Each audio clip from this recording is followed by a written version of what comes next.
Hi, me again. And regular viewers of my channel may know I have a bit of a problem with the TV licence fee.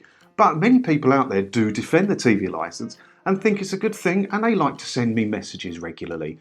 And in the interest of having a fair and balanced channel, I pride myself on being a fair and balanced person, I'm going to bring you today the top 5 reasons to keep the TV licence.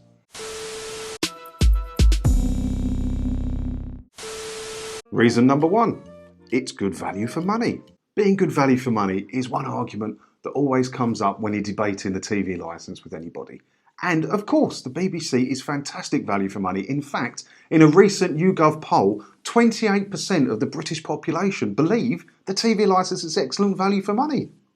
And the BBC value your money so much that they decided for you to build a new set for the cheeriest of all of the soap operas, EastEnders, to keep up with Coronation Street, who also just had a new set built. So let's take a look at some of these details.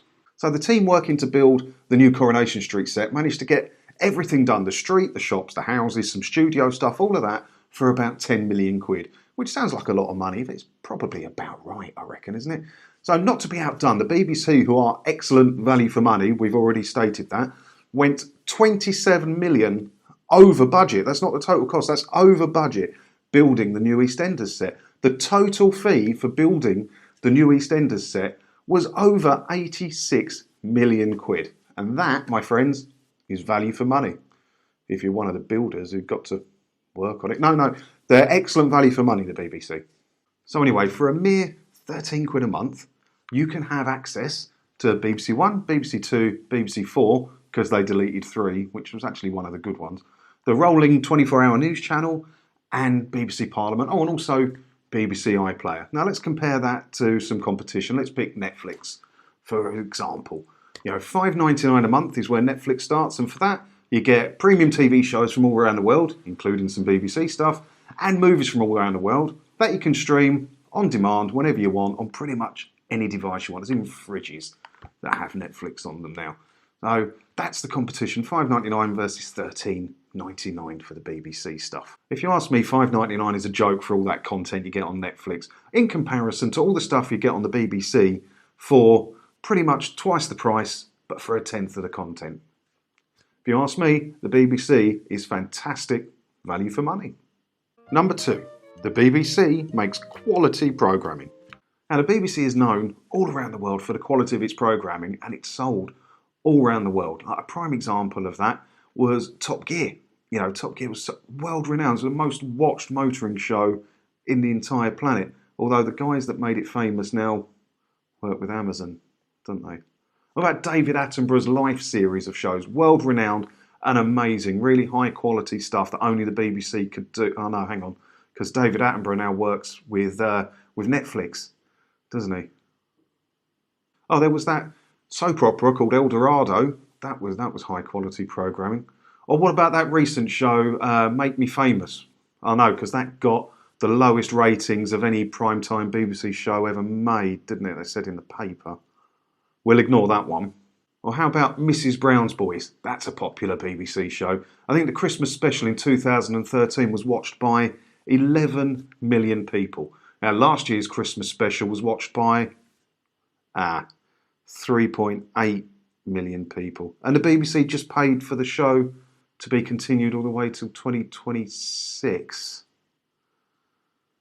Well, how much does the BBC actually pay for quality programming such as Mrs. Brown's Boys? Well, in a previous video I made, I'll put a link above, I actually found out how much the BBC pay for its shows. Now, I'm not sure I was supposed to have this document, but I got hold of it through channels. Let's have a look at how much Mrs. Brown's Boys might cost the BBC. For full BBC network quality shows, they will pay between £160,000 to £700,000 per hour of show for the quality stuff. As you can see, it's less if it's regional shows, and there's also 3 levels of quality that they grade it on. So yeah, as you can see from the entertainment tariff, Mrs. Brown's Boys costs a mere up to £750,000 per hour to buy in to the BBC.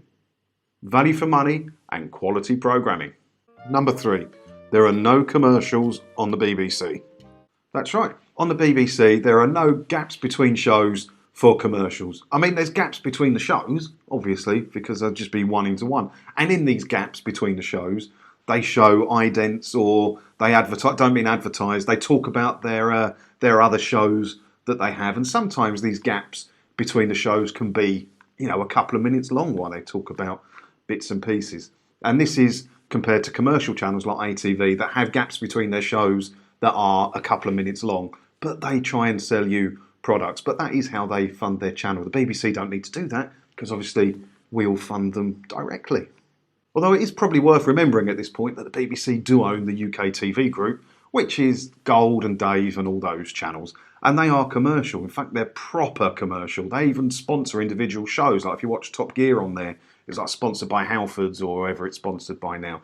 And those channels run at a profit from being commercial. And then you've got BBC Studios also, which are commercial. They sell their shows all over the world for a profit, the shows that we paid for. But it is worth remembering that the UK TV network isn't BBC branded. So it's not the BBC that's commercial. So don't worry. I mean, all the shows on there at the end say proudly provided by the BBC or whatever they say at the end of all the Dave shows. But they're not BBC channels. They're a separate entity. All the money probably goes to the same pot, I would imagine, and there's profits there. But the BBC we fund for, so they don't have to be commercial and they don't have gaps between shows and show adverts.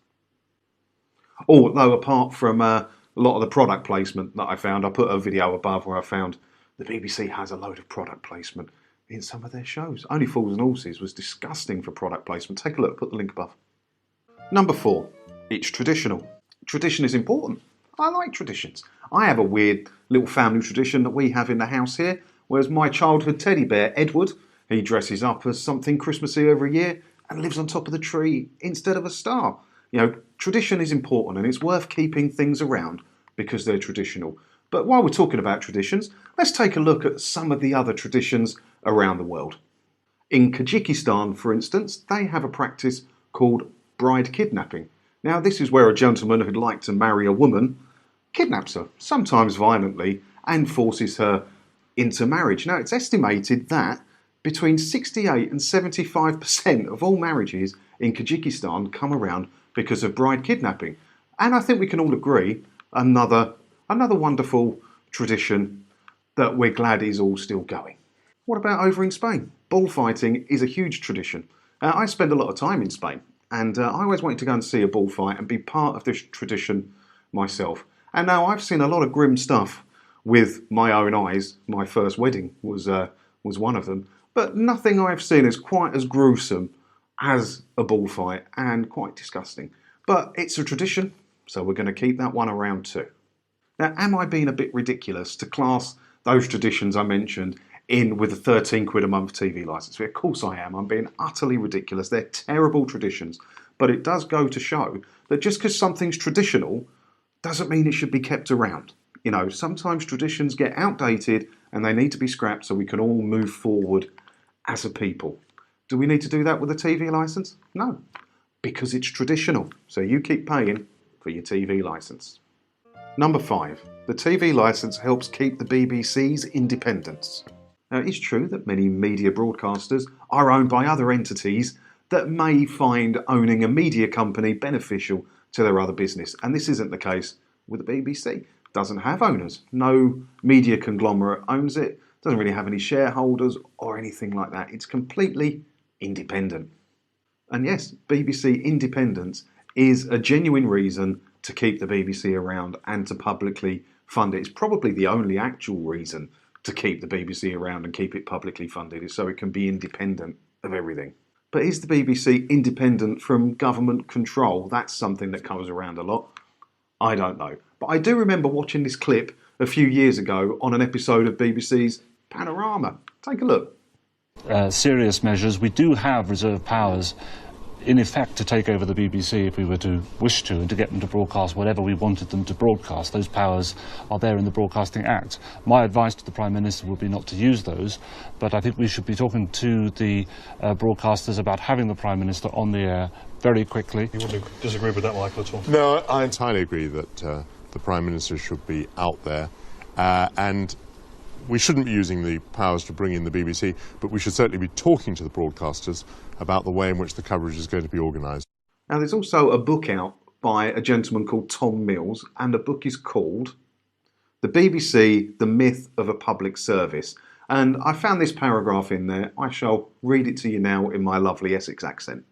First, it is important to state from the outset what is really acknowledged in discussions about the BBC, that it isn't independent from governments, let alone from the broader establishment. The BBC has always been formally accountable to ministers for its operations. Governments set the terms under which it operates. They appoint its most senior figures, who in future will be directly involved in day-to-day managerial decision-making, and they set the level of the licence fee, which is the BBC's major source of income. So that's the context within which the BBC operates, and it hardly amounts to independence in any substantive sense. And that paragraph does raise the question of, how independent can you be from a government who control taxing the people to pay your wages and keep you in business? Would the BBC really risk pissing off the establishment and then maybe having its funding revoked? But come on, let's be fair, all of that is just a conspiracy theory. The BBC is proudly independent, publicly funded, it works for us, and we should be thankful for it. So thank you, BBC. And that's my 5 reasons to keep the TV licence around. So don't watch any of my other videos that may help you to stop paying your TV licence fee. It's only 13 quid a month, and it's traditional, and they make quality programming, and they're excellent value for money, the BBC. So make sure you've got your licence fee, and don't watch my other videos that will teach you how to legally and peacefully not pay for your TV licence. And I'll see you in another video again soon. Thanks for watching.